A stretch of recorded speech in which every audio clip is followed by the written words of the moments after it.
Well, it's like you're saying this looks...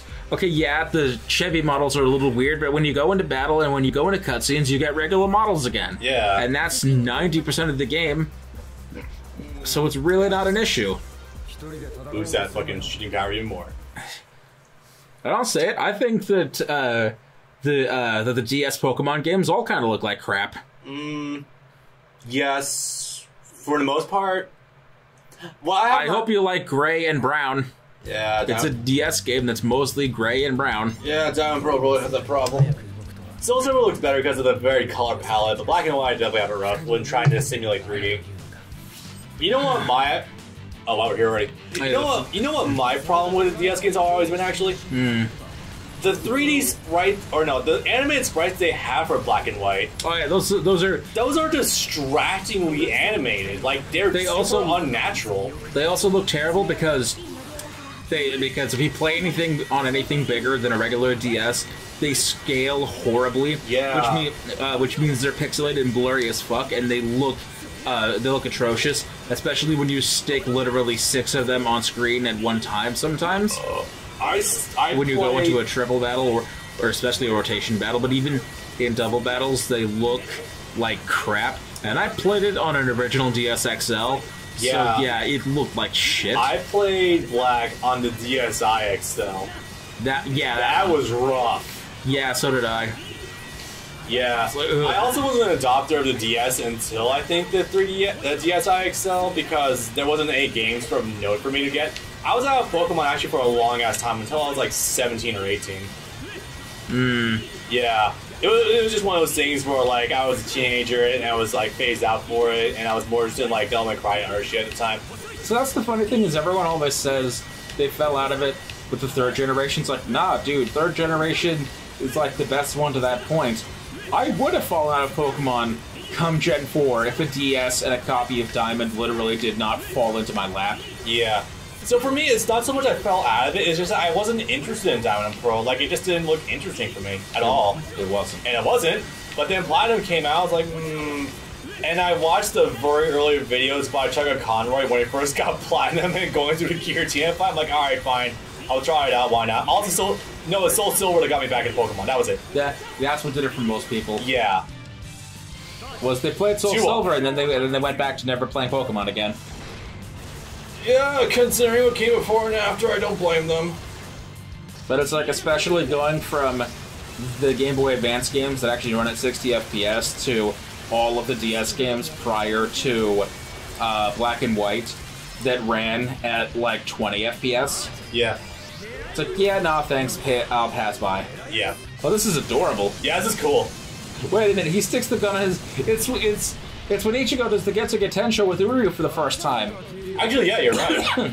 I always had those weird... They have to tape the handle of the sword to Uryu's head. Yeah. That was great. Because they needed physical contact to actually channel Ichigo's Reishi, because he didn't know how to do that. Yeah, and he had so fucking much of it, yeah. I don't remember if I can actually bypass her. No, okay. I mean, that's fine, I'll just use a bigger gun. Do you actually have to aim? Well, I mean, auto aim's already there, so it doesn't matter too much. Or rather, do you actually have to maneuver? Oh yeah, a little bit, not too much. It's either try to get to the side and shoot them, or just utilize the fuck you beam. I opt more for the fuck you beam. Because the things with the shield... Here's the thing about the shield enemies. They're slow. Like, you could probably... Watch this. What was that, like 7 in a row right there? Yeah. I think it said hey, actually. But yeah, just don't even fucking care.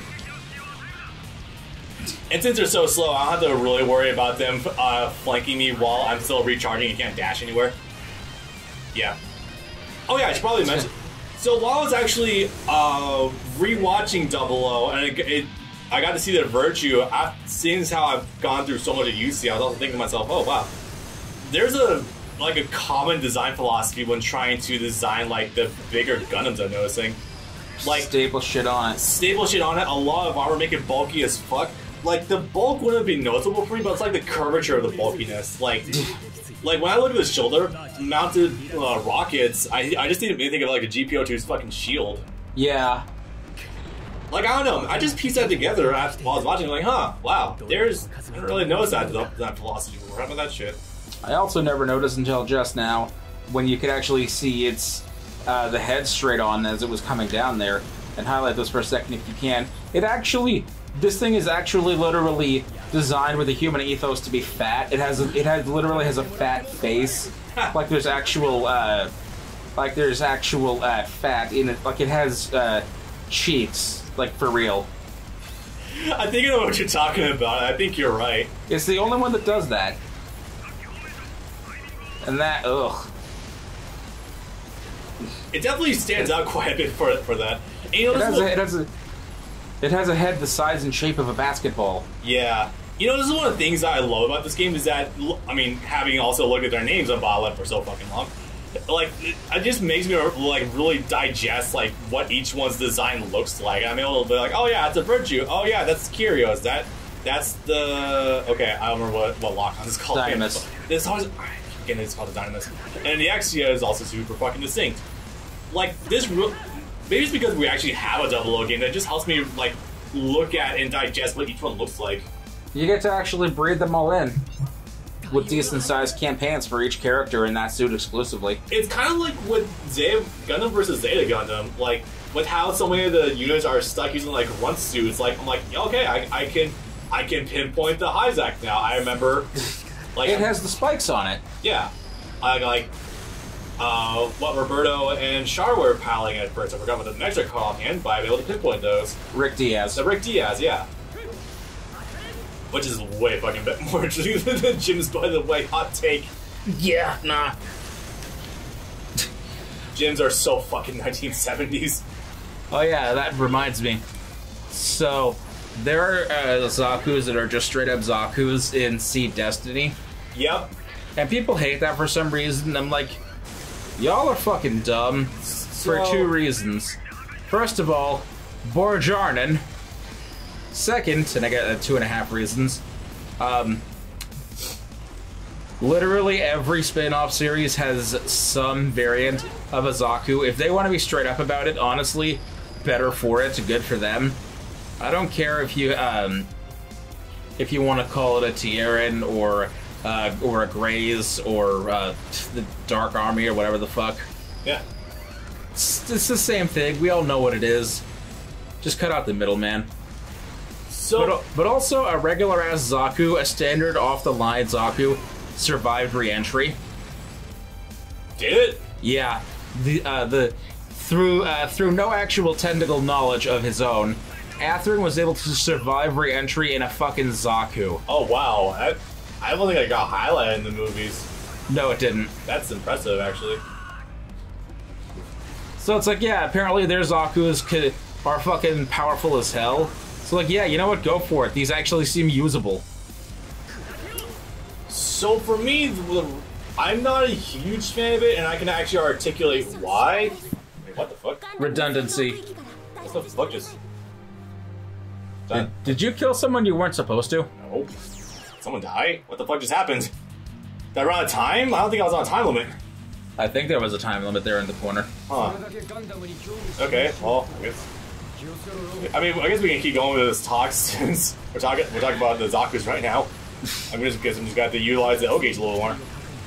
But for me, it's like, it's a bit of a twofold problem. The first being that, obviously... It makes it more obvious what Seed is. It makes it a lot more obvious, and it also clashes a lot with, like, the other, like, designs of what Seed has going on, like... Less than you'd think, actually, if you pay attention to the grunt suits. Really?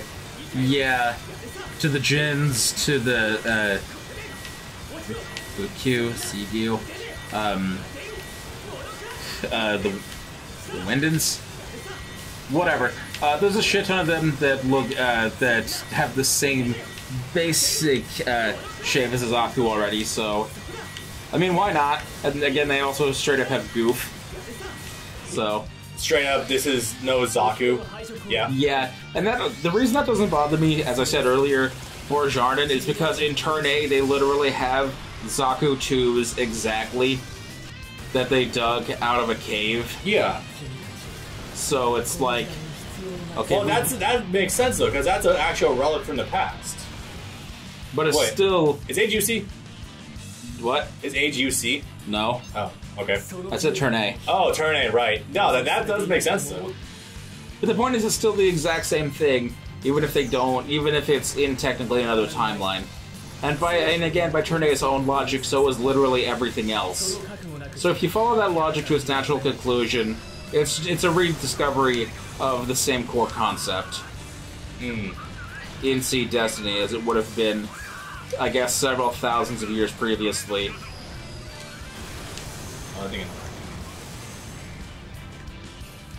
Yeah, there's a time limit. Yeah, there's a time limit for this one, but I sort of may pass this one without an issue. Could be wrong, though.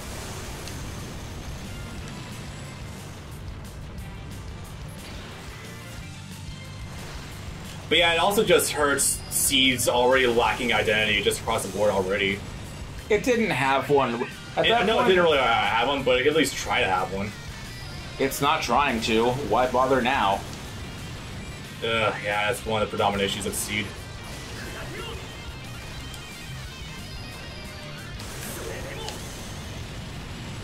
You know, one thing I immediately appreciate more about Destiny than I do about Zeta is that when Shin says things that are completely true, but impolite, he doesn't get punched in the face for it like Camille does. Yeah.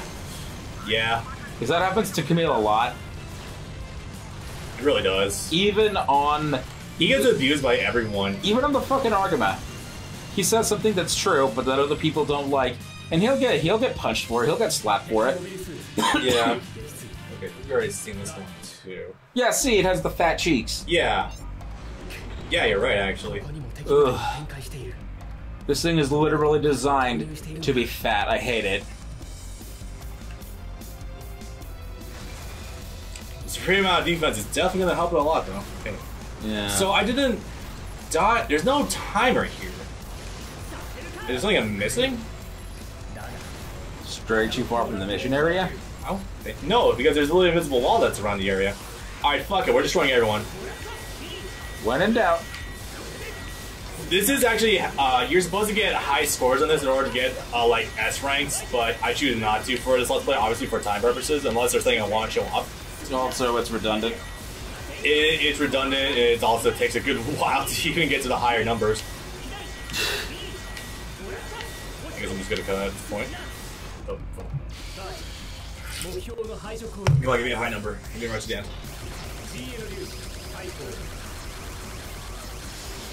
I'm almost worried that I should save state now, because I legitimately cannot identify what caused me to fail the mission. Want to do it then? Oh shit, okay, this should take me right to the end. The keys does give you like plus 30, I think.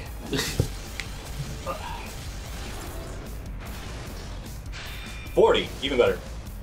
Okay, that's the end of that. We gotta fight No coleslaw. But this is the fourth wave, which... Oh, this is the multi-day battle. Yeah. Okay. Multiple segments. This is also where they're gonna start throwing up, messing up, diversifying the enemy variety you start coming across also. Because like sometimes you'll have the shield enemies, other times you'll be fighting an axe, sometimes you'll have flags, etc., etc. So definitely go on the game for throwing a lot of shit at you, but also it's like, ugh, man, this is getting a little bit tricky now. When you realize how long they've been out here, boy, it sure is convenient the Gundams come preloaded with toilets. Yeah. I love this one visual of Lockon actually just trying to get like a drink of like some Gatorade shit. And he's like, oh, come on, you're not even gonna give us a break? Oh, like a food break? Poor guys. Also, it must be genuinely like half the world's arsenal of weapons in order to keep continuous fire on them for 16 consecutive hours. Holy shit. Oh, Zero. There seems to be a lot of people here. Yeah, you might be right. I'm only gonna need like 10 anyway, I think. 7, 8, 10. I'll go for the level 1.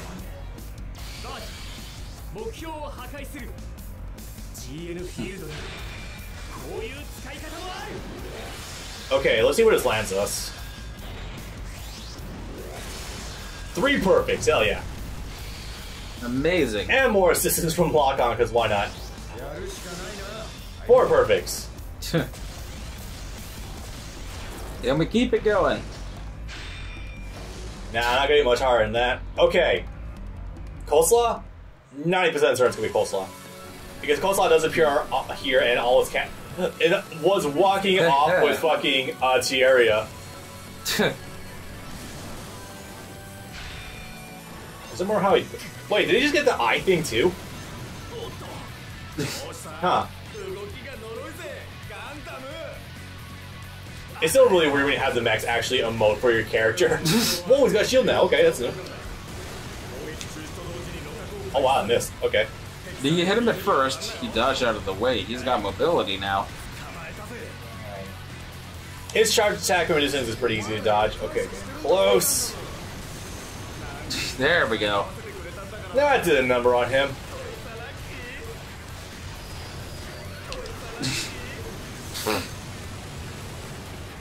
Awesome. Pressure the fuck out. That's really my idea right now, just to get close and just pressure the fuck out of him and try to bait out a dodge. And if he does dodge early, then you kill him. There we go. Well, if you got a winning strategy. It's kind of a lamest strategy, but I'll fucking take it. For our purposes, all that matters is that it's fast. Yeah. Nearly dodged death yet again. That happens an ungodly amount of times, actually. Cola Sour the Indestructible. Very indestructible. What are you not getting? Fair point. Alright, which one is this? Yeah, Michael. No, Johan. Johan.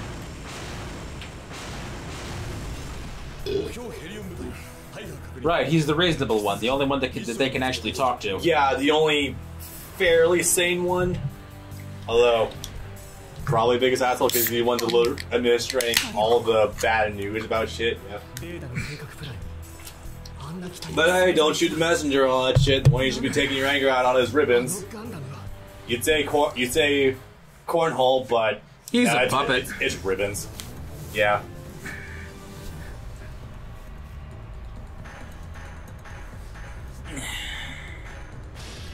Well, that was weird. I mean, I'm not gonna say no to actually winning, but still kind of bizarre. Okay. Now, do you want a save state? No, because we have actually completed it. Also, I'm pretty sure we do actually utilize Tieria to actually fight the thrones. Yeah. That won't be hard because, like you've been seeing, you can absolutely delete health bars using the virtue, but holy shit. Okay, Zodi is generally the much better strategy against groups of enemies, especially in this game. The virtue does that in fucking spades. That's exactly how I managed to beat score attacks so handily. What is this cutscene?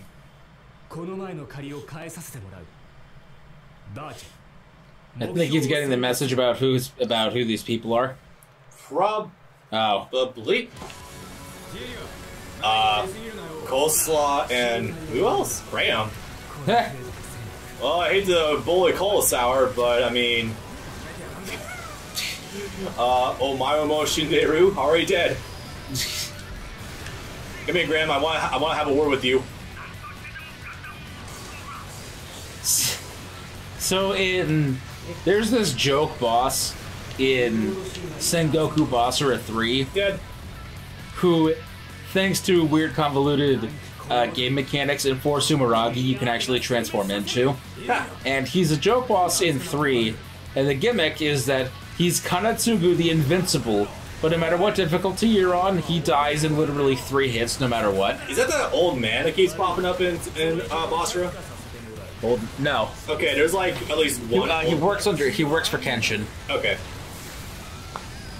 And like the joke is that he's pathetic and super incompetent, and he actually got his sword stuck inside the sheath. Oh, stuck in his hilt, and then he pulled it out and went flying upwards or something. Yeah, because it got frozen inside the sheath, and he finally used enough force to yank it out and went flying. Okay, I know exactly what you're talking about now. Yeah. Sorry, Graham. I hate to rain your parade, but Jerry is a half decent pilot when he wants to be. Okay, yeah, this definitely did not happen. No. The only times that the Natalie pops out is when it's nearly captured, and the other time when we're fighting at Thrones. Yeah, he wouldn't do that willy-nilly. Which, I mean, cool, we're showing it here regardless. Also, you get a chance to play. Yeah, I got a chance to play. Yeah. It's really good. They gave that fucking attack to Kuma in Warriors 4. I can't believe it. Sorry, I'm just... Which one's that again? Pacifista. Oh, okay. Pirate Warriors 4. Okay, sorry, I was like, what Kumas do I know in Warriors games? It took me a minute. There's Kuma, Akuma, Teddy. Yeah. From long range... Okay. Hello? Oh. From long range, unfortunately, I can't really pressure them as much with my long range charge attacks, but close in, it's pretty good. Fast. Oh, that's on the screen. Oopsie. Should disappear. Yeah. The only thing that sucks about the projectile is that even though it's fast as fuck now, it's actually kind of on the slow side. You can probably see it takes a while to actually make contact with the enemy now. Yeah. Which is why I like this strategy. Because again, on-scale damage. That's pretty big. Does anything besides fighting games actually do that? Because I don't recall seeing it in any sort of action game. Of course, yeah. They do. A lot of games do that, actually. Really? Yeah. Like... Pretty sure Kingdom Hearts actually has a variant of damage scaling, depending on, like... Well, okay, you know what damage scaling refers to, right? Yes. Okay. Like, when you're getting deeper into a combo and, like, the damage you're dealing is lower so as to avoid completely just one-shotting everything. Ah, God, okay, I'm just trying to think. The examples that are coming to my offhand are unfortunately not the best examples that probably don't have it. Oh, yeah? Devil May Cry doesn't have it, as far as I'm aware. I don't think Dynasty Warriors has it, because it's not like you would really need to. No. What the fuck? Is this how he loses his eye? No, I don't think so. He took that saber to the face. I feel like something like this happened at some point, but not to this capacity. Oh, that was not over. Actually, what's my close-in version? Mer's pretty fucking good. Solid combo. I honestly don't remember, like, Lockon deliberately going out of his way to help Tieria at any point before losing an eye. No. Like, nothing noteworthy anyway. Oh my god, the blast is already also short range too.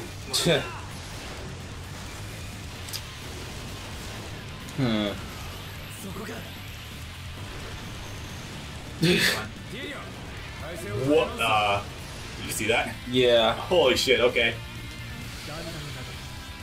Oh wow, the eyes are animated. Huh. Never noticed that before. They have to make it convincing. I thought it was always just a static JPEG. I didn't think there would actually be animation to it. Oh man, oh man. The gay vibes this is giving off, dude. Oh my god. Neil had so many fucking love interests going for him between Felt and Tieria. So what you're saying is he's a chick magnet. Yes. Just a shame Felt was 14 in season 1, but whatever. That never stopped anyone. Least of all the Japanese. It is legal in some countries, you know. Legal of age of consent in Mexico as well. Thanks, Toss.0, for that little bit of information.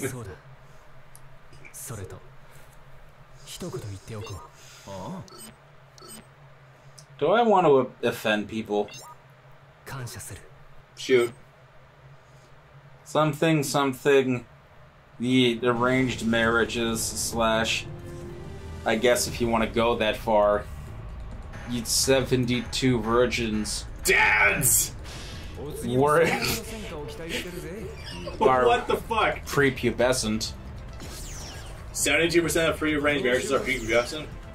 Sure, we'll go with... Did you say that? Did I hear that correctly? No, but that actually sounds less bad, so we'll roll with it. Trust me, you'll find out when you get to this. Okay.